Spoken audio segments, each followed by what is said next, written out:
Welcome to Free Fall RC Podcast. Welcome to another episode of Free Fall RC Podcast. I am Steve, and here with me is Kevin. Hey guys. We have Andy. Hey, now. And Iaen. Hey, what's up, guys? All right. This is episode 327, Rising Star. All right. Yeah. The gang's all back. Mm-hmm. Yep. Steve's back. Iaen woke up this week. Mm-hmm. Oh, here. I heard. Nobody's sleeping except the listeners. Nice. Probably. All right. Let's catch up with everyone's week. Who wants to go first? I guess I can go ahead and go first. Well, since I didn't get to do my week last week because obvious reasons, I really didn't do much for anything RC related. I was gonna try to get out to fly, never got the chance to. I've been so stupid busy lately. On top of working, was on Discord. A lot of fun as usual. Of course, I was able to sneak out and go fishing for a couple hours last week. That was kind of fun. I caught a couple frogs and a fish. Yeah. What are you, Javier now? Fishing. Yeah, seriously. No, just a little something else to try. No, I'm not. I don't really have the patience to do like fishing like all the time. It's just I kind of felt like I was in the mood for it, so I was like, I'll go down the street. There's a pond. You and Javier going to start a fishing podcast? Probably not a bad idea, but It's going to be called Moby Dick.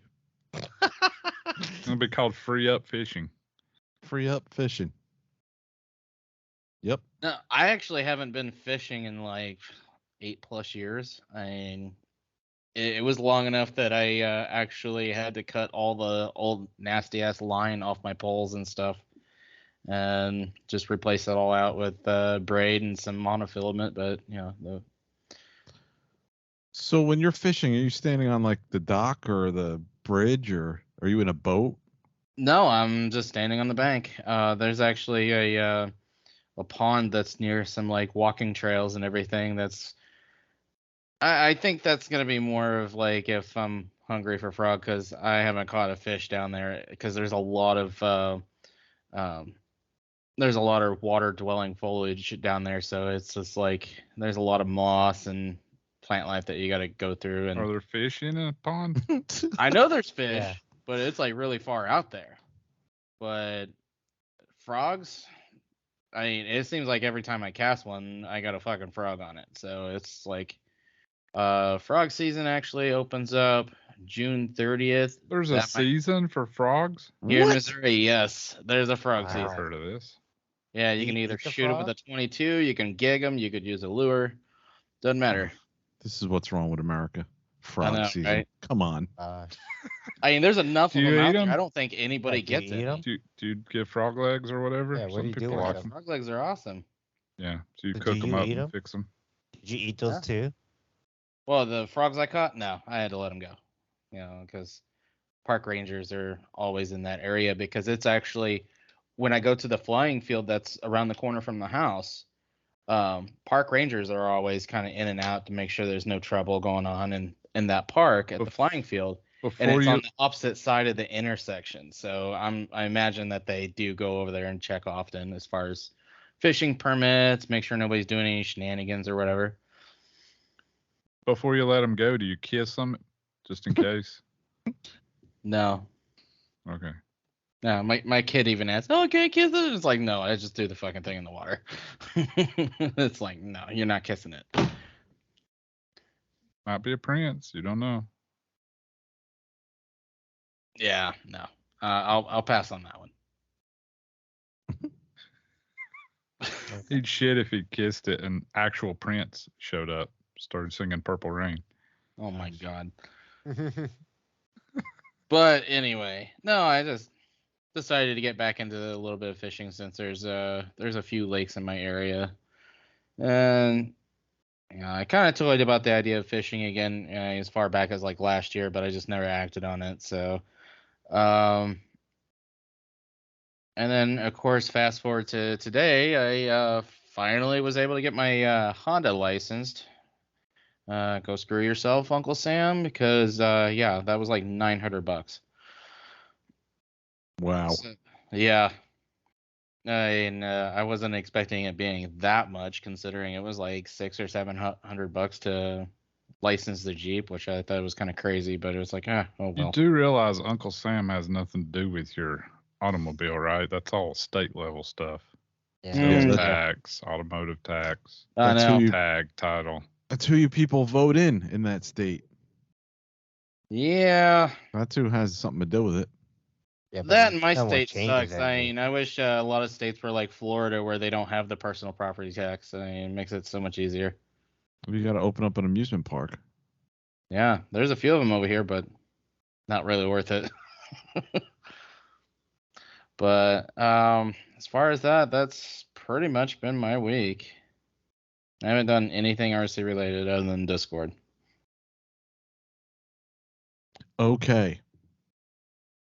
So who's next? Want me to Steve's go? next. Steve's next? All I right. want to hear what Steve's been up to. I want to hear what Steve's been up to. Yeah, no All kidding. right. Yeah. So what was I up to? What I was don't you know. up to? I went to New York. It sucked, but it was great at the same time. You know, it's New York. It's like, you know, there's way too many people. It smells like shit. There's garbage everywhere. Did I mention there's way too many people? There's way too many people. You know, I get there on Sunday and it's like, cool, I'll just take the subway down to, you know, my hotel and I'll check in and, you know, it'll be nice. It'll be all good. And I'll meet up with some friends. And then I'm like, why am I standing here? And everything is like blocked off. How do I get to the downtown train? I'm like, I know how to do this. I've you know, I remember commuting in the city. I know how to do this. And yeah, no, everything is blocked off. No downtown train from Penn Station. So I had to like figure another way. So I went up to Port Authority and had to go to then like walk a block to the F train and take the F train down to Brooklyn. And yeah, it sucks. Jeez. I hate the city. But other than that, I gotta say it was really nice to hang out with my friends, hang out with my coworkers. We did a whole bunch of shit, like from escape rooms to, you know, eating out in Chinatown and steakhouses and just random other places. You know, it was fun. Did absolutely zero work, which is great. You know, it's just more just like talking to people and listening to people do their little lectures and stuff. And yeah, and then I took my train back on Friday and it was over. Like that, it was a blur. It was super quick. Every single night there's something going on, so it was, you know, it was really busy. The last party that they had was this global gathering party. Kind of sounds like a cult thing, but yeah, I don't know how much it cost, man. My company rented out this huge place in Queens, Brooklyn border, and they, you know, they had buses from the office and the hotels, you know, taking everyone to the place. Like every hour, there's a bus going back, and they were doing this all night from like 7 o'clock to like midnight. Yeah, they had like 5 different food trucks there, a couple DJs. Yeah, this place was humongous. I'll show you guys some pictures, but it was real nice. But yeah, other than that, I got back home. It was good to get home and see my family and my wife and everyone. It was just like good to be back. Um, Friday, so I didn't work Friday. So I just kind of relaxed and worked on some stuff. Come Sunday, I went flying. And I met up with Mr. Dan K. Reed. Oh, Hey, nice, dude. Yeah, he came down from Pennsylvania to Virginia. We met up at Fredericksburg, and Cliff and also Maddie came out, and DePaulo was also there. So yeah, we had a bunch of helicopter guys and girls, and yeah, I helped Dan get his 570 set up. We got his Goblin 570 set up, and Nice. you know, maiden, and then I think he did about 2 more flights after that. So yeah, he got about 3 flights total. So you know, Nice. he was like, it's really different, and you know, it's funny how much you lose, you know, how much you forget, and and 5 years is a long time though. So, Mm-hmm. yeah, did some good flying. I don't know, man. That raw nitro, I love flying it, but gosh, the first time I flew it before, the pipe came loose, and yeah, no worries, I landed it. This time I put the pipe back on, and I was flying it, and it quit on me. It quit on me as soon as I went to like a half puro, and kind of transitioning inverted, and it kind of quit, and like I had like no head speed, and I wasn't too high up, so I kind of just got the disc level, and autoed it in from there, but it kind of flopped on the ground, and I got a little boom strike, but the main blades didn't break. I think the only other thing was the one grip arm was bent, so not too bad. Oh, and the landing gears got fucked up. Yeah. Why'd it quit? Any problem or just? I don't know. I looked at the plug. Things. It's clean. The plug is clean, and Yeah. it's not showing like it looks brand new. It was like, the needles were all stock settings, so I don't think it was anything to do Bad with luck. cleaning out. Yeah, I mean it's really hot out. I just loaded it up and just kind of like whatever, hit an air bubble or something, and bad luck.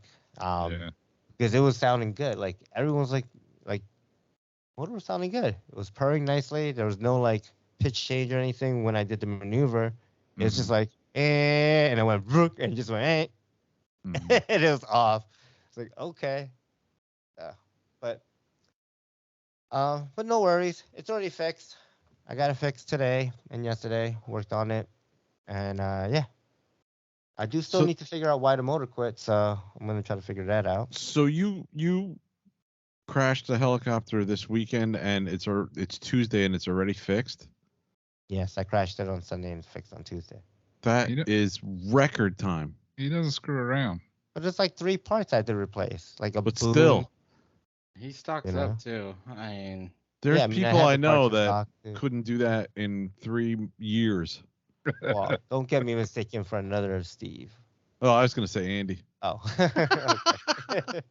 Yeah, he's not wrong. Yes, but yeah.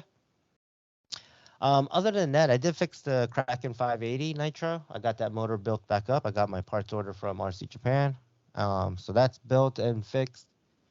And ready to go. So I'll probably be flying out while the raw nitro's down. Well, not really down. I got to figure out what's wrong with it. So I'm gonna take it real easy on that helicopter for now. Other than that, so Hunter wants to try an airplane. So yeah, I printed out the plans for an FT Cub, and I think I mentioned it. I stitched it all together. So yeah, we started cutting it out. Nice. Cut out some of the parts already. I'm kind of doing most of the work. Obviously, I'm just kind of having him sit next to me and helping as a helper. Right. But yeah, I'm probably about 80% cut out on that. I just have just like the fuselage part to cut out, and I think that's it. And then yeah, I'll start gluing it up, and then at that point, I'll let Hunter just go crazy with some markers on it, make it his own, and yeah. I think I'm gonna put a mini V-bar in there, and just fly it with V-bar. Because I don't have a second like transmitter to buddy box with, so the only buddy box transmitters I have would be 2 V-bars. So yeah, I guess I'm gonna put a mini V-bar in there and get that buddy box set up for him on that. That should be easy and interesting as well. Give that a go. Oh yeah, man. Yeah, I think that's about it for me. Let's see. What about you, Kevin? Oh man, I had a very busy weekend, and it was pretty cool. I got to start off though by saying thank you to Bill Ann, the one and only.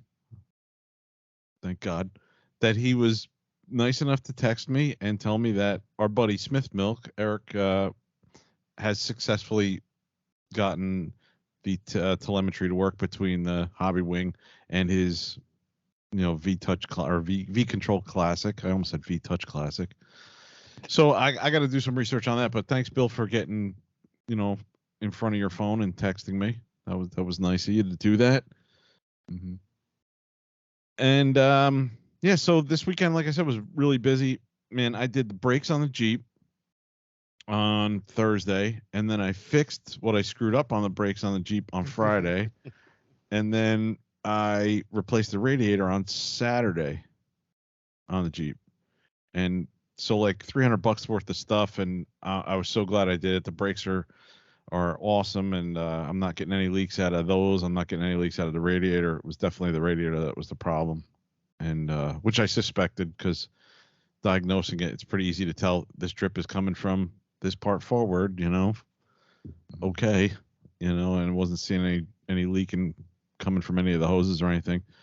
But that was a pretty, it's interesting. It's not the 4 bolts or whatever that back in the day was so easy to replace a radiator. I know I'm always saying back in the day and shit like that, but there was a lot of stuff kind of bolted to the radiator and had to come off in a certain order and then try to wiggle it out and get the new one back in. So it was pretty good. Yeah. Went good. Nice. Glad I did it myself, save some money. Mm-hmm. So then I went flying on Sunday, man. I brought the Oxy 5. I brought the 690, but I didn't even take it out of Jeep, man. I was flying the Oxy 5 like crazy, and I was flying the extra 300 that I have, the used one that I bought. Kind of getting into that a little bit as far as just like keeping things moving. Like I was constantly doing stuff with that extra, like coming out of this orientation, and now I'm inverted, and now I'm flying around this way, and it was just a lot of fun. I was kind of like flying the plane like I do with the helis now, like just trying to keep sticks moving, as much as possible. Mm-hmm. And it was cool. I landed one time, and I think it was the Oxy 5 where somebody said, "Dude, that was awesome." And I was like, "Thanks, man." I think it was Jack, our club president. Steve Shaw was there. Our buddy Buzz was there. And it was just a good day. It was a good day of flying. Not a lot of wind, a little bit.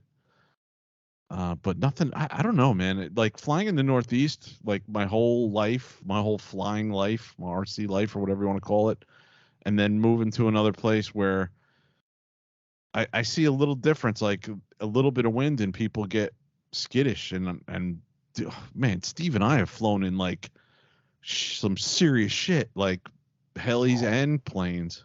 Yeah, stand sideways. Like I remember flying that kunai in like at least 30-35 mile an hour winds. Like it was cranking the one day, and I had people come out and say, "You're out of your mind, dude." And I'm like, "Why? It flies pretty good in the wind. It's not too bad." I mean, it gets to a point where it's not fun, but shit, I know Steve and I have found that point for sure. Sometimes it's more fun depending on the plane. Yeah, you exactly. can put it up in front of you, and you're half throttle, and the plane's going backwards. That's right. Kind of fun. I've done that with the Vigan. I've done that with my Twisted Hobbies. Those planes, those are great planes for like a windy area or windy day.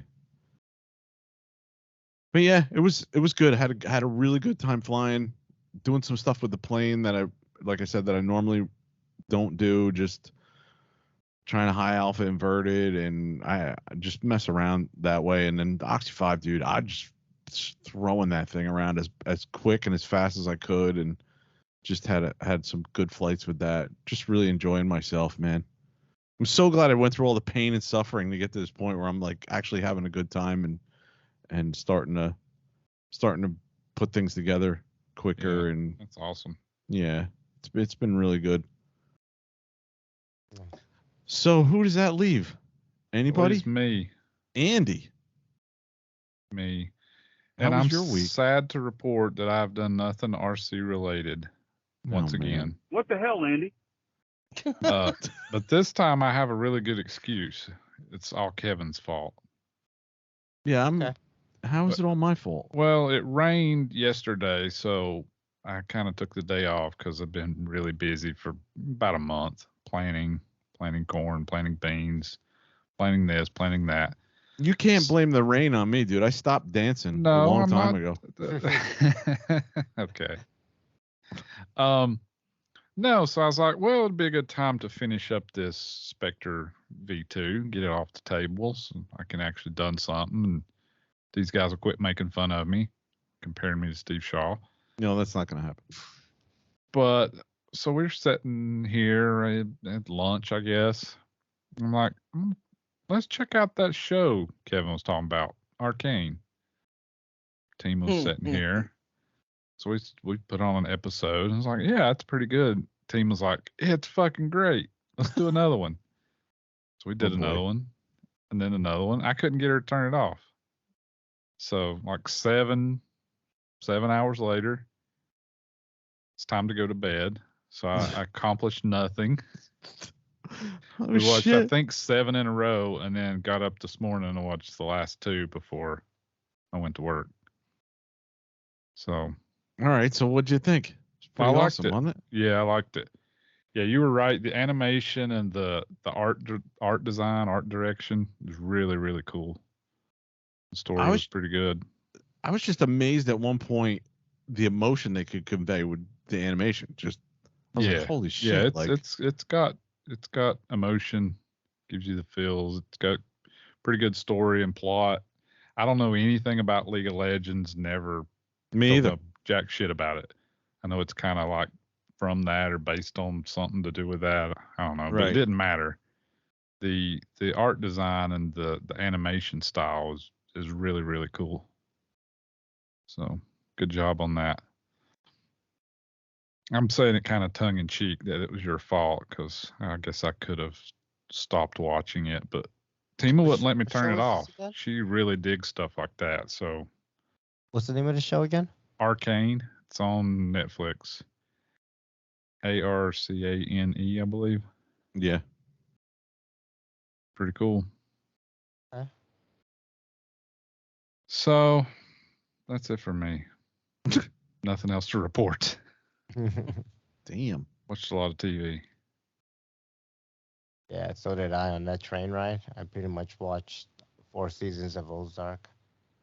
Wow. Yeah, I need to finish that. I'd never seen it, and I started, I don't know, back in the winter. And I got through like halfway through the 3rd season and kind of got distracted. I need to get back to it. Yeah. Or 4th season, whatever the one before the last one. I was like halfway through with that. 3rd probably, because it's the 4th now. Yeah. Cool. Yep. Okay. All right. Is that all of us? Main topic I think then, so. huh? Yeah. Sure. All right. Let's get into it. So rising star, making a name for yourself. I guess, right? How do you I guess do that? I need a lot of help in this There's department. 2 ways. Mm-hmm. There's 2 ways. You can be a really cool guy and be helpful, or you can be a complete asshole. One or the other. Two ways to go about it. Choose wisely. Choose wisely for sure. Now, the rising star, I would say you'd have to be, the helpful one. Right. Right. I guess there'd be another name for the other guy. So how do you do it, Steve? Yeah.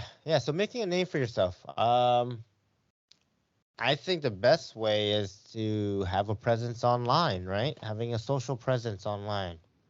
Facebook.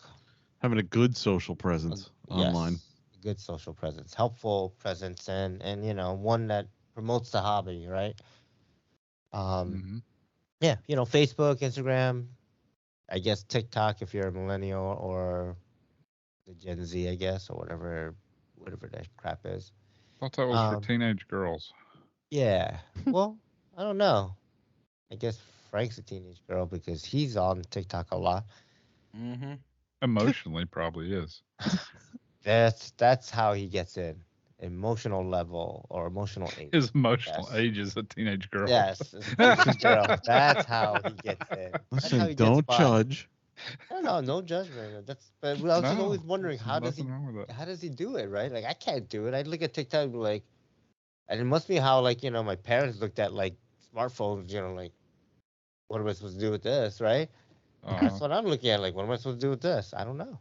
I don't have the brain for it. Anyways, that helps, right? Like helping people, being online, being vocal, commenting, answering questions, posting pictures and asking questions. Kind of like as you learn, I think, and be vocal, I think will help other people, and also you'll see that like those people will have groups of people that they're like, I don't know, friends with online, and kind of, Mm-hmm. you'll see the common posts with them, and the names and stuff. So definitely online presence helps. What else? You can make memes. You I can, mean, but you can be me. I mean, you can. Not to mention, you can add to like with videos of your flying. Just kind of putting some of your flying out there. yes, you're flying or other Right. people flying. Bill Ann, as an example, right? Yep. Right. He made a So- name for himself by doing his YouTube videos and promoting the hobby that way, right? With his videos and editing skills. Absolutely. And yeah, and just being online and just positive posts, just take glamour shots of your birds, your fleet or whatever, just promote, ask questions, just be a part of it. Yep. Um, Yeah, be part of the hobby, right? Engage Absolutely. people in the hobby. Right. So this is something that people always like say, and I'm gonna call it out, the level of flying or your level of skill flying, I guess. People always say, it's not about like, oh, you get sponsored. It's not about if if you can fly, or it's not about how good you can fly. It's about other things in the hobby, right? And that is true, but I think there is a certain level of flying you need to be able to fly. Even if you're shy and can only do it at your field by yourself, I think you need to know how to like sport fly at the very least. Yeah. To be able to help other people, to be able to, you know, um, pass any information on, right? Like to kind of make a name for yourself. It's hard if you can't fly, right? If you're just tailing hovering, it's hard to get help someone who's beyond that, right? So, right.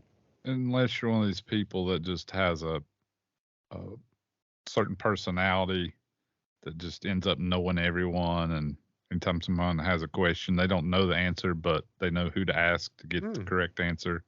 yeah, So good we point. know Yeah. people like that are just very personable and what am I Yeah. thinking? Friendly, like they're just outgoing, They're so outgoing. extrovert. Yeah. Yeah, right. They're so outgoing that they're like Kevin Bacon, you know? If I know him, I know I can find the answer Mm-hmm. because of 7 degrees of, Kevin Bacon kind of deal, right? So like Eric Shu would kind of be an example, right? That's what I was thinking of. right? Right. Right. Not that Eric Shu can't fly. He can fly. No, he Absolutely can fly and he does you know? know things, but he also Yes. knows he A makes lot it of a people. point to Mhm. meet everyone at every event. So Right. he has Well, and a very good personality. And that's valuable too. Like if you know where you can get the answer to that question, Mhm. who's the best person to answer that question, that's pretty valuable, you know? Yeah, I don't Yeah. know, but I know who can help you out with that. Mhm. Right. For sure. I mean, that's as much as knowing the answer, right? Like being able to help someone find that answer. So Right. exactly my case with Bill this week. Like he knew that Eric Smith Milk knew how to do that or has done that integration. So he got a hold of me and said, "Yeah, it can be done." I thought he was just saying, "Ha ha, he figured it out. You couldn't." No. No, okay, that's how. No. I didn't take it that way. He might have, but I think he would have called me to say that. He sent him a message, said, there's a way to do that, but you will never figure it out. Right. He would have done Like, that. Eric figured it out. Er- I don't know what's wrong with I you. know somebody who figured it I out, but I'm not telling you specifically who told it is. Eric to not tell you. Right. Exactly. So besides social presence, I think that's very important too. Is in real life, right? Going to fun flies, going to Yeah, events, going to his events and going to multiple events in a row is a really good way to get remembered. Yes. Like if you just show up to one randomly a year, but if it's not as good as if you can go to like 2 or 3 in a row, like in your area. Yeah. And then you can start becoming friends with people and friends of friends will start knowing who you are and that kind of thing. Yeah, that's kind of how I got to know the flight test guys, or we got to know the flight test guys so well. As we were going out to Flight Fest, we go to the NEF event, commenting on their channel and emailing them or whatever, every now and then. I mean, I'm gonna call it out. You did partly bribe them too. I did bribe them. Yeah, Yeah, you absolutely. were sending them tools. So. Well, I showed up at the Neat Fair with tools because I thought it would be funny because I watched one of their videos, and it was David Vindestal was working on something and he was getting ready to cut with side cutters. He was getting ready to cut a piece of wire, a heavy duty piece of wire, and he said, "Oh, these are Chad's cutters. I can't use these." And he stopped before he cut them, and that just triggered him in my head. Okay, Chad must be because I heard Chad up to that point on the podcast. I know Chad was in the Marines, and I know he's probably like, these are my side cutters. Nobody touches them. Nobody cuts wire with them. So I kind of was like, okay, there's a joke here I can exploit. So I went and got 3 different types of cutters and, gave one to Dave and one to Josh, and then told them to give one to Chad. Mm-hmm. And it only cost me, like $15. They were like $5 a piece or $8 a piece, something like that. And it was pretty funny. So I guess, I did bribe him. So I guess bribery, you can always bribe them too. Sure. Yep. Yeah. We'll take bribes too. I mean, we're not above that. Right. So yeah. So make a name for yourself. And why would you want to do it? People might say, right? Like, what's the point? You're very narcissistic and have a huge ego. That's one reason. Like to stroke your ego? Like Iaen. What ego? Like Kevin. Yeah, okay. Yeah. So let's see. What would be the end game, I guess? I mean, I guess getting sponsored, right? Mm-hmm. Sponsorship. Yeah. Being able to affect products or maybe help with product development and R&D, with companies, right? Yeah. Testing and stuff too. Yeah. Yeah. Just to make friends. Make friends, to be more part of the community, right? More part of this hobby. Mm-hmm. Right. And I think too, like going back to how making a name for yourself, like if you're like in Devin McClellan's case, like we kind of knew he was getting pretty good locally, but then when he started going to a lot of events and other people started seeing how good of a pilot is, and then when they went to IRCHA and Luca basically was like, "Hey, who are you flying for?" And he was like, "Nobody." And he was like, "Well, you're flying for me now." I mean, that's pretty awesome. I think that's a rarity, but I think that is another way, just go to events, get a lot of flights in, like we were saying, get noticed that way. Yeah. Because Devin really wasn't on Facebook that much, posting stuff or anything like that. Yeah. So all you got to Go ahead. All you got to do is be naturally talented. Start when you're really, really young. Have a father that helps you out along the way, and just be an amazing pilot. So that's what you're saying, Kevin. That's one way to do it. Yeah. It's one way to do it. Yeah. Yeah, it helps. All right. Well, I mean, and Devin's not only a rep, or anything, like he's a factory pilot, like you're saying. They send him stuff to test, to get his opinion on stuff. Him and Rob, because you're getting Rob as well, which is they good. got a combo deal with Yeah. For sure, yeah. Yeah. And I think that's part of the reason why I was saying the level of flying, right? Like, Yeah. As you get more and more advanced in your flying and you can push products more and know the differences, right? Like that's the part I think where, when you put enough time flying, you'll start noticing things when things are different, right? When you change something and you feel a difference in the helicopter. That comes with, I think, with a lot of experience, not per se a lot of skill, Like you don't have to be Kyle Stacy to notice it, but I think if you've flown as long as Kyle Stacy has flown, even if it's just sport flying or mild 3D, I think you would notice the difference when you move between 30 millimeter and 26 millimeter arms, or moving the servo ball links in and out, and changing geometry and things like that. Right. Mm-hmm. So which you can help, right? You can help with other people. You can help with the companies as they develop products and stuff. Right. You can give your honest opinion. Mm-hmm. Like, should I do this? And you'd be able to know, like, somebody with their experience, should they do that? Will they feel a benefit of it? Like when we started changing blades, we wouldn't even know what a different blade would do. Right. Yeah.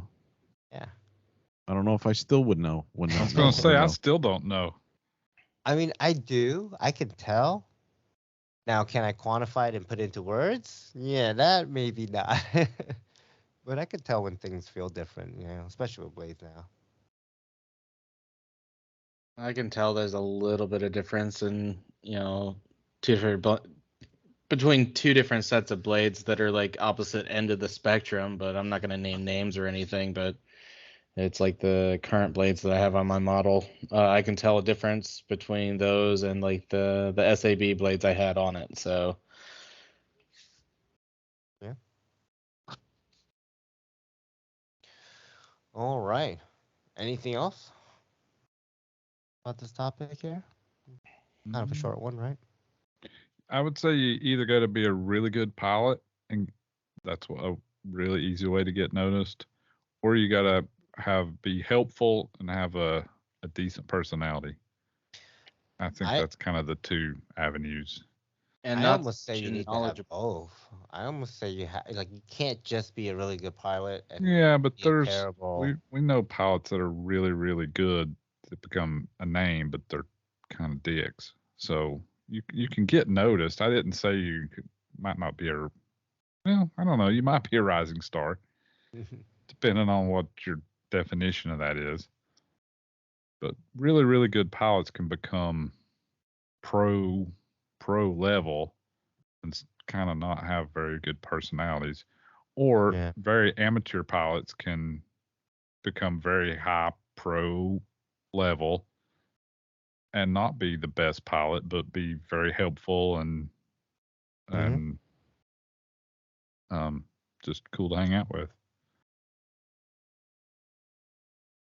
So how about the guy that is pretty good at flying, does a podcast, is always looking out for, sponsorship, but nobody's ever approached him? That type of guy. How does he go about? Sounds like a cool guy. Does he just walk up to people and say, "Hey, what the hell? What the hell, man?" Yes, that's what you got to do. Okay.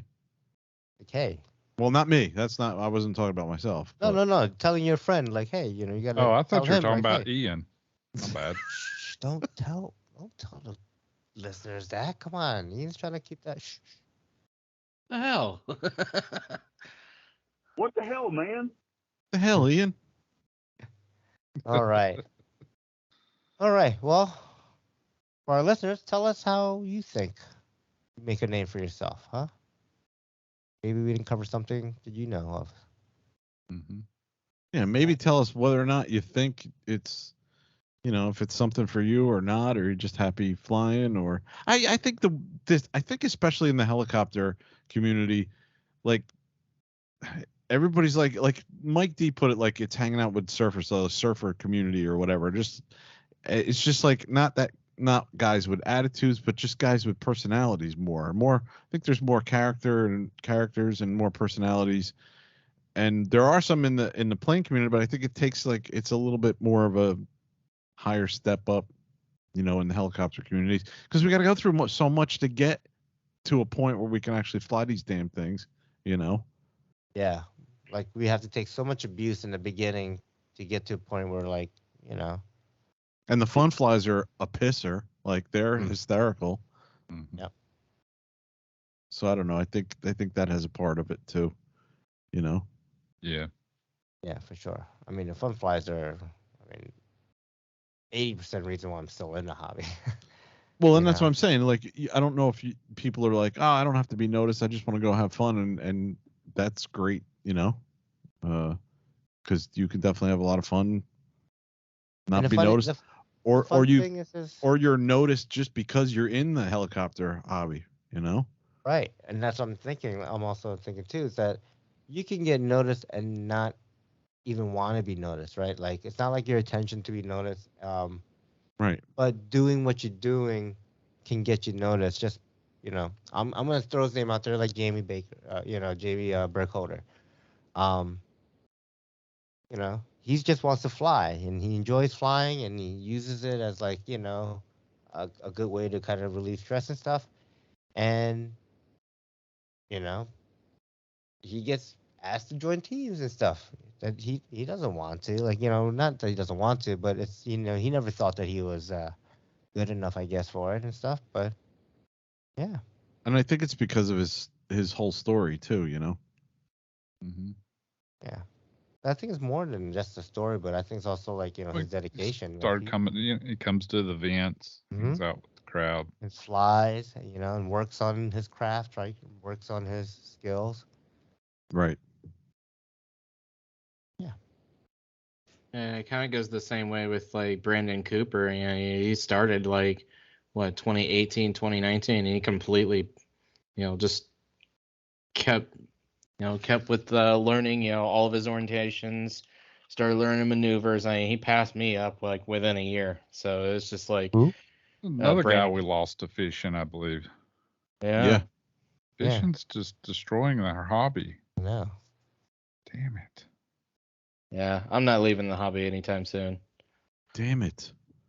But yeah, he took place and he participated in the hobby and he just started honing out his skills. He learned all of his orientations, started learning maneuvers, and then he was active online with Facebook, going to events, and eventually got onto teams and stuff. So I mean, you see that happen all the time. Yeah. Yeah, and it's a shame when we like lose people like that, and I just mean they move on, but life happens and Right. people do other things. Absolutely. Yeah. But I think one of the biggest things about going to events though is just participating. Just get out there and fly, and then like don't be afraid to try new things. Like I can remember the first time I went to a fun fly that had night flying. I'm not gonna lie, I was scared shitless because I'm flying a pod and boom heli. I was still learning my orientations, and I tried it out for the first time, had a blast. Torture's Winter Bash 2019. That was the first time I ever did spotlight flying, and that was awesome. You can actually see the model a lot better than you can with construction lights. So it's like, and of course you're meeting everybody out there, flying late at night and everything. A lot of people you commonly see posting on like the Hangout or wherever online. Yep. So it's like you're meeting people as you're waiting to fly. You're watching people fly firsthand. Great way to make friends and meet the right people. Yeah. Well, and if you haven't flown at night, don't fly at night. Yeah. It's only at that one place though. Yeah. I Yeah, love don't that fly saying. at night in your front lawn. That's probably not a good idea. All right. All right, let's move it on then. Yeah. Sure. All right. Do we have a tech tip? Yes, we do. Tech tip is on online resources. What resources do we have out there? I mean, we've got Facebook groups, such as RC Heli Hangout. We got Nitro Nation. There's like a slew of different groups. I mean, even down to like I believe there's a couple of groups on goblins. There's a couple of groups on like logos, lines, and stuff like that. You can find singled out groups. And then of course there's YouTube videos, you got forums, which they kind of are an older platform. A lot of people in the hobby used forums for like the longest time and still do. Such as Heli Freak, Run Rider, just to name a few. What I typically, a lot of times, if I'm having a problem with the model that, say, I can't really find anything in the manual as far as what the problem is or whatever, like whether you're setting up or you've got a nasty tail wag or something's not right that you can't figure out, it doesn't hurt to consult your manual first, and then you can either post something on like the Hangout as far as what problem you're having. And a lot of times I've had that turn out to be good luck, or if anything, I just typically, ask a friend who might know the answer to the question, who's probably, had to deal with that before. I've had that, I've had issues like that, happen a time or two where, I just went ahead and asked a question on the Hangout, and then boom, somebody had the answer. I mean, sometimes you might get a wrong answer, but it doesn't hurt to try it. You never know. Say if I'm like working on like an older machine or whatever, a lot of times I'll be just kind of like, I don't actually have a Heli Freak account, so what I'll do is I'll look on Google, I'll just type in, whatever, I'm looking for as far as, say if I'm doing something on the shuttle or, an older model. And I'll just like look through the threads on Heli Freak, and a lot of times I'll find it just by typing in what I'm looking for, put like Heli Freak or Run Rider at the end of like what I'm searching for, and a lot of times something will pop up either pertaining to what I'm looking for or something close. So with forums being kind of an older platform, a lot of that stuff is going to stay there in those threads and able to be searched, unlike Zuckerberg land, where everything just eventually gets lost unless you know the exact time or who posted it or whatever, and you can find it that way. But it's easier to find things on forums than it is on Facebook, especially after it's been like a couple months and it's just gone. And of course, you can always, find a friend or have that friend that knows somebody who might, know the answer to the problem. That Eric Shu kind of guy. He may not know, but he don't know somebody who does. So that's always another good thing, which is another great thing about having like the Facebook groups and stuff like that. So it's like there's always somebody who might know. And a lot of times you'll find your answer relatively quickly. So I figure I'd do a little, tech tip about that. I was intending to have this, for last week, but we all know what happened. Is there anything else you guys want to chime in, and maybe there's something I missed? I don't know. Let me Google that for you. Is there something you missed?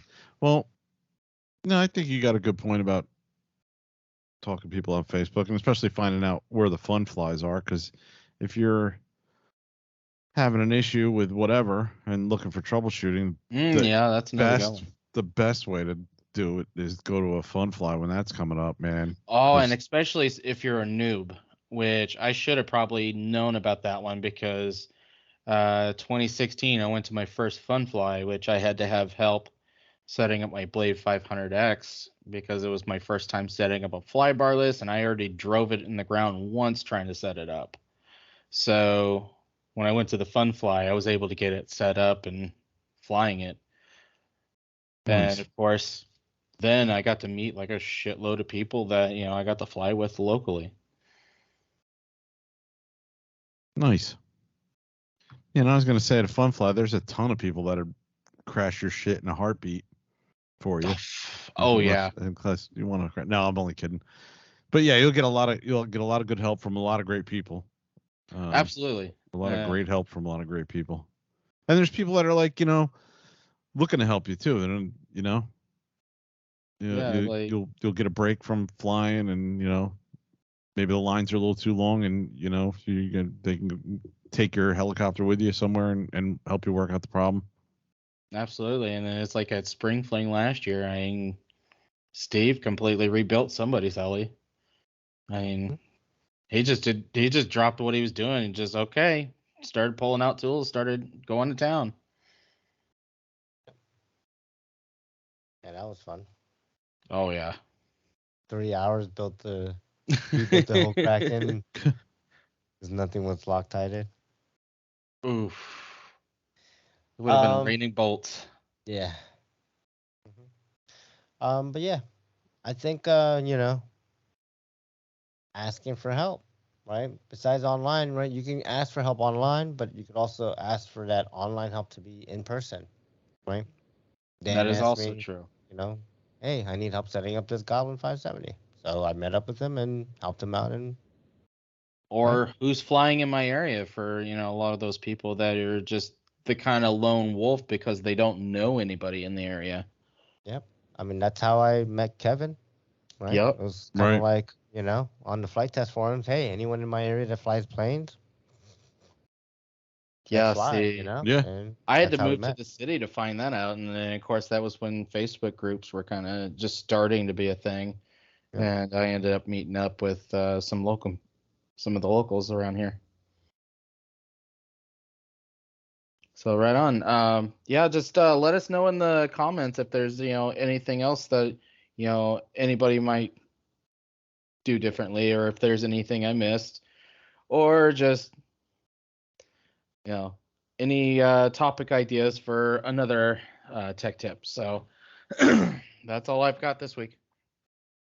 All right. All right, sounds good. Let's move it on to news and announcements. All right. Ready for some news? And announcements. Okay, what do we have here? First on the list is they're going to be doing a flight school at the Snohomish Fun Fly July 19th through the 20th with Nick Maxwell and Jason Bell. Nice. They can do up to 16 pilots. And I think it's 2 days. Yeah. One of the largest schools available this year, teaming up with Jason Bell to accommodate 16 students for a jam-packed 2 days of fly, rinse, repeat. Buddy boxing, tuning, adjustment to get the most out of your heli and even F3C flying. What were we just talking about, right? Mm-hmm. So check that out. It's on Facebook. Looks like it's $295. Food will be provided. And it's with Nick Maxwell and Jason Bell. Yeah, two great guys. Yeah, both good dudes, good pilots. Excellent pilots, yeah. I'd be interested in that if it wasn't like 1,000 hours away from me. Right. Complete other side of the country. Yeah. That's cool. Snohomish, that was the first fun fly of the year out west for the RCHN guys, if I remember right. They used to talk about that every year. That was their go-to one, right? Snohomish. The first one, yep. Sorry, Andy, what were you gonna say? No, nothing. Seems late for the first one. I wonder if they've moved it back or something. Maybe it used to be earlier. I remember that being the first one that they would all get together at. Yeah. Trying to figure out where you can find it on Facebook. Just dig around on there till you find it. Cascade Model Helicopter Club. Search that. Okay. Next on our news and announcements list is the Urcha Jamboree pre-registration is open.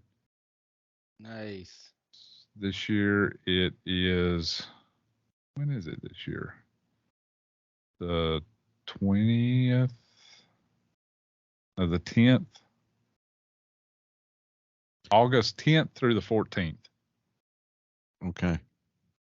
Sorry, I was unprepared. I was gonna say, are you asking me? I It's don't. Who's it's going? $100, and you can pre-register. I think it's more. I think it's like 120 if you do it at the event.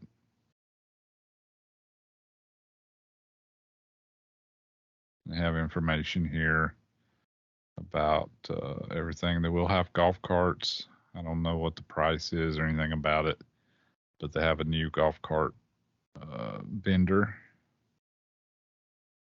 4 passenger carts. You Okay. get a T-shirt. You get a meal. That's expensive. You get an Urcha membership. All from renting a golf cart? $600 for a golf cart rental. Is it really? It's Yeah. $601. $101.07. That's like double. Yeah. Wow. That's for the whole week, though, right? I do not know. The 10th to the 14th, so 4 days. Yeah. So that's What was it Thursday to like? Sunday, What right? did it used to be? We paid like under 3, I think. Me and Yeah, I Steve, think right? it was like 2 and change for like 3 days. 275? Yeah. Well, So. Eh?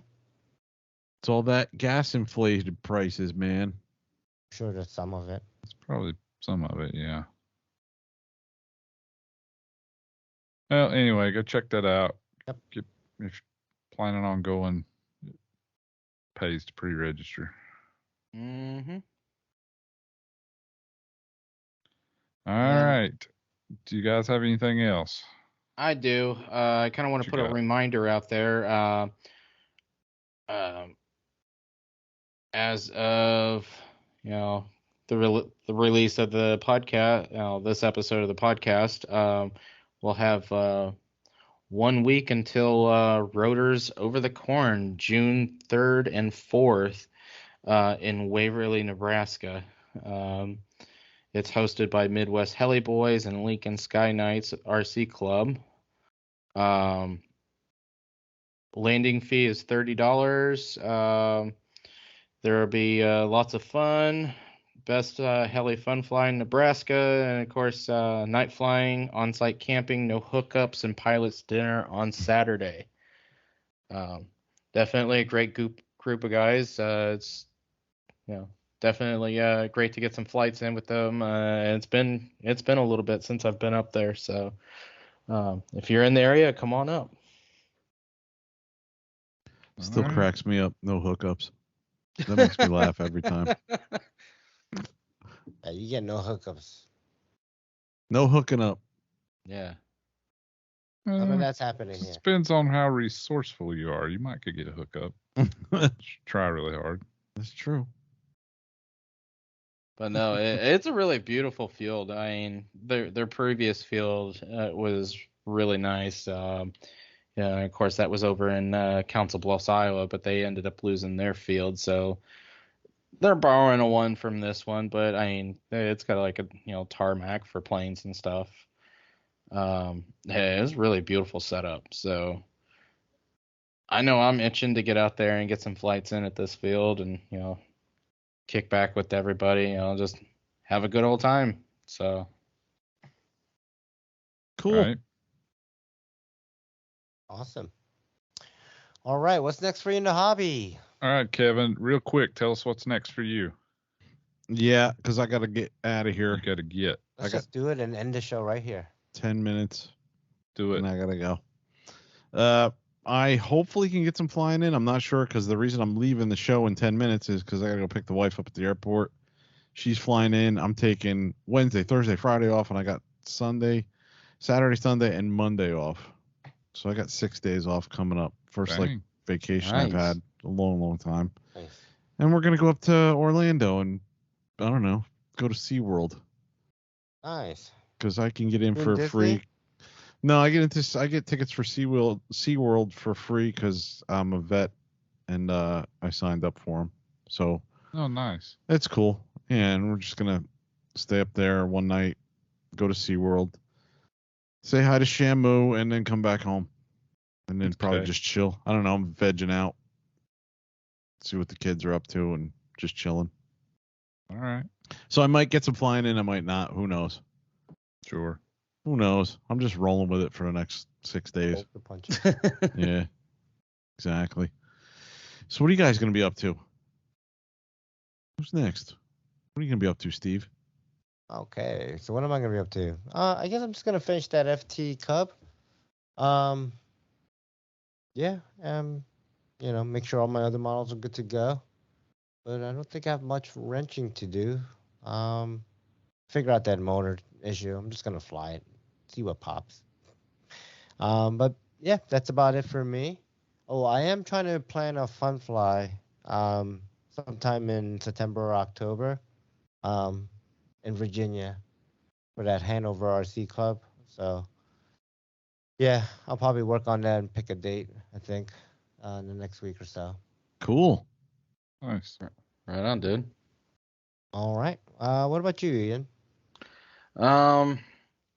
This week, I'm gonna be working quite a bit. I am gonna be trying to get some wrenching done. I don't know that I'd be able to make Discord this Friday because I'll be picking up an extra shift. I'm not sure if I'll be able to get on the mic or not. What? I know, Yeah. right? Picking up an extra bid from the agency part to cover that day. So yeah, I don't know that I'll be on. If anything, I'll just be here and there. I am gonna have to kind of go through some stuff, get some things ready for the fun fly up in Waverly. Because I'm not for sure what all I can and can't pack into the Honda because, well, I haven't fully loaded it hardly at all. I mean, the most I put in there was like 3 birds, a generator, and like my V control and some tools. I mean, that's all I've ever done. Of course, I'm going to bring a tent. I was going to ask, well, how much more do you need to bring? Yeah, that's what I was just thinking. Well, what else do you need? With the Jeep, I can sleep in the damn thing, but I'm taking the Honda, and I haven't really taken it much of anywhere outside of city limits. So it's, I'm gonna be bringing like a tent. Of course, I'll be bringing like my Drake, my NX4. Try to get the Black Nitro out there, so I'll be carrying all the gear for that. I'll be bringing a tent, my folding chair, cooler. Just a few other things. Just kind of see what I can get away with. You know how you can tell if you can fit everything in a vehicle, dude? You just keep putting stuff in till you can't or it comes out the other side. Then you got to stop. Yeah. Well, or what I do is you keep putting stuff in until you start breaking things. Then you're like, oh, I got to back off. Too much. Take some out. Yeah. Or have to throw your entire body weight on the door for the door to close. No, don't do that. You'll definitely break something then. Oh yeah. Yeah, hear a canopy crunch in the process. All right. What about you, Andy? I'm going to run a wire on the Spectre V2. I don't believe it. Yeah. Just one. Just one wire? One Just servo one wire. wire? One out of the 3? Yeah.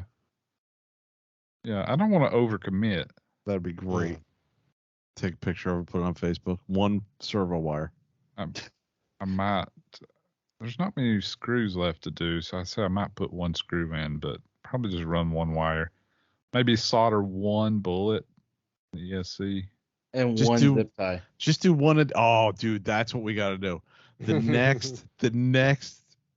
next model somebody gets, we have to do one screw a day and see how long it takes. Or one thing a day. Okay. One thing a day. Like, let's see. I can't do that. I know you can't do it. I don't know if I'm thinking if I have something that I might have a complete kit of. I know I might have a complete kit of that 690. And if I put one screw in a day, we'll see how long that takes. Yeah, do that. I could do that. Probably.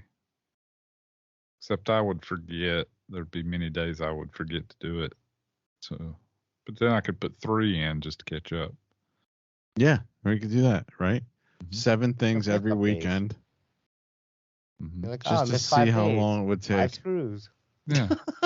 Sounds Then good we to me. Then Maybe we I'll could build the say, gasser that way. look how this is flying and see how much time it takes. I'll build that raw gasser that way, and I'll still beat Steve Shaw. Okay, I wasn't going to say his name. Oh. But yeah. One thing a day. All right, Kevin, are you out, dude? Yeah, I gotta run, guys. I'm glad I was able to make it Have a good this week week. because Yep. I thought I wasn't gonna. But yeah, have a good week. Wait, we're not done yet? I'm done. I mean, Okay. we're done anytime we say we're done. Are we Yeah. done? I guess let's do the listener I got a pipeline. button right here that starts the music. You just tell me. Let's do listener pipeline so we don't leave those for another week. And Yeah, then that's it. Let's All not right. do wrap up. Have a good week, everybody. I'll see you All next. right. Bye, Have a good week. Kevin. See you on Bye, Tuesday. Kev. Cheers, All right. guys, and we'll see you next time. Oh wait. Oh shoot. See you. Okay. Bye, Kevin. Yeah, let me Bye. get the iPad booted up here. Oh, damn it, Andy. All right, here we go. Free Fall RC Podcast. Old Man 3D here. I just got done listening to Kevin and Andy talking about how size matters, and I agree with them. It does matter. And I'm a pretty big size, but I'll let you take that however you want to take it. But anyway, they wanted to know what everybody enjoys flying, and I'm going to tell you that Old Man 3D kind of enjoys the 600 size helicopters. I think that's a good trade-off between size and affordability, and I really enjoy. I got a T-Rex 600. I've got an SAB 630 competition. I've got I got a couple 700s, but for lack of a better explanation than parts-wise, it's just seems to be that I fly the 600 sizes a little bit more aggressively than the big ones. And that's probably because I know it's not going to cost me a fortune to fix them up. So there you have it. Old Man 3D likes anything from like a 500 to a 600. I hope you guys are doing well. Keep up the good work. Still enjoying the podcast every week. And I hope to maybe get out to a fun fly at some point this year. Been kind of busy with family matters and stuff, so haven't been able to get out and fly as much as I want. But hopefully maybe later in the summer and fall I can get out and get back to business. Have a good one, guys. We'll talk to you later. All right. All right. Cool. Thanks, Phil. So good to hear from him. Old Man 3D. He's a really good dude. All right, here's the next one. What's going on, boys? It's Rybert. The answer to your what's your favorite size heli, I've got to go 550 size. Back in the day, my 550E Iaen was my first really big heli. You know, once you get into a 550, it feels and flies much like a bigger heli. I believe it's the best all-around bang for the buck heli to learn and progress on. You can budget build it or go high-end electronic, and you can use a variety of 6S packs ranging from 3,300 to 5,500 milliamp packs, depending on the model. Currently in my 550 fleet is a Synergy 516 Stretch and a Nimbus 550. I probably own at least 2 dozen 550 helis, and I always have one in my fleet. Great episode as always, guys, and keep up the great work. Ibert out. Even on his voicemail. Nice. Awesome. All right, that's 2 in a row that vote for 550s. Yeah. Or 550/600. Nice. All right, we got another one. Hey guys, I got somebody here that wants to talk to you just a little bit. Come on, Andy. You had you're supposed to do this iTunes stuff. You had one job and you screwed it up. You know, we expect that from Kevin, and we really expect it from Iaen. But anyhow. Now we only have Steve to look forward to. Oh my God, it's just going to be a disaster. Wait, who, me? What do you guys? Wait, what'd you guys call? What number is that? Oh shit, that's gonna be on the air, isn't it?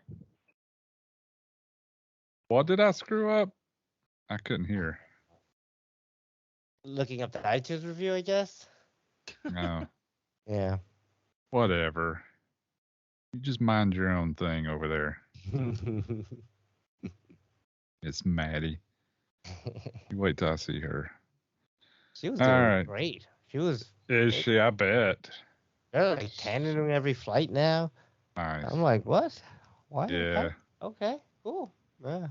Yeah, she's been really like digging in there and working on it. So Yeah. congrats to her. She's a good kid.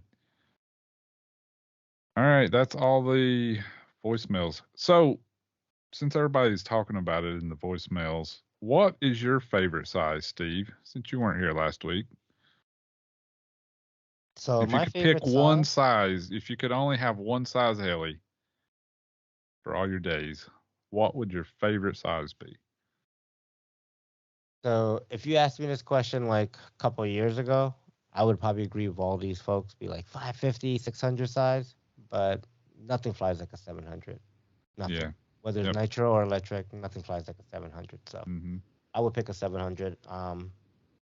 You know, yeah, they're more money to crash, but once you get over that part where you're not crashing Right. because like you're dumb thumbing it, like if you crash through a failure, that's one thing. But if you're not dumb thumbing it every weekend, like you don't really crash a 700 every weekend, so it's Right. fine to have something Yep. big and floaty Yep. and flies really well. So I agree. Mhm. Yep. I think I spoke about that last week. Like the 500 or 550 or shoot even 380. Like when you're crashing every weekend, like you're really Yes. learning and making big advances. Those are great. But once you kind of get to where you don't crash a lot, you don't crash a ton. I don't crash a ton. I mean, we crash, but not every time we go flying. Yeah, not every weekend, It's right? not that big a deal, and I think the way it flies is more than outweighs all the other stuff. The Totally. smaller ones. I think with me, 700 is definitely my go-to, but as far as like the 550 sizes that a lot of people were even on Facebook were saying that they like their 550 600 sizes. I see why. It's a nice nimbly size. You can beat them around, they'll take it. Parts are cheaper, and some setups vary from 6S, like 7, 8S, or some of them you can even cram 12S in there. It just depends on what your flavor is. And me personally, I do like models that are around the 500 range to 600 range, but that's mainly because a lot of those setups you can do a single pack setup and it's just charge and go, charge and go. But as far as stability, handling, and all that stuff, a go-to for me is the 700. It's just rock solid, stable, but parts they're gonna cost more, but you can't trade. You can't trade up for the fun. Yep. Now, obviously, this is skewed a little because I fly for Goblin or SAB, but I would have to say some of the I fly a single pack on my Puma, right? And yes, it's a light 700, but it's a single pack on there. You know, the parts that I crashed are like basically 600 parts, like landing skids. Yeah, they're the same landing skids on the 580 as they are on this one. Oh, the boom, it's a longer boom, it's the same boom as the raw nitro, but it's still like I don't know, it's not like a really expensive boom, so it's like besides the blades, obviously blades difference, right? Like if you broke your blades, yeah, that's like a $20-$30 cost delta. But for that helicopter, the crash cost isn't too much more than a 600 or a 550. Like I said, That's besides true. blades. And technically, it is. To me, it just kind of seems like it's when people do like super stretches and I mean, let's like call it what it is. It's a 580 yeah. stretch to a 700. Yeah, so it's a nice, great low head speed heli. It's extremely light. I haven't seen one in person, but a lot of the setups you're seeing on Facebook and everything, it's starting to kind of pique my interest. So And this helicopter moves, And I'm not saying it's my setup. It could be a 6S, 7S, 8S, 12S. It doesn't matter. The weight of this helicopter, it moves. It moves quick. So cool. All right. Yeah. Okay. I don't think That we're gonna it? do a wrap up, right? Let's not do a wrap up today. No. Yeah. Okay.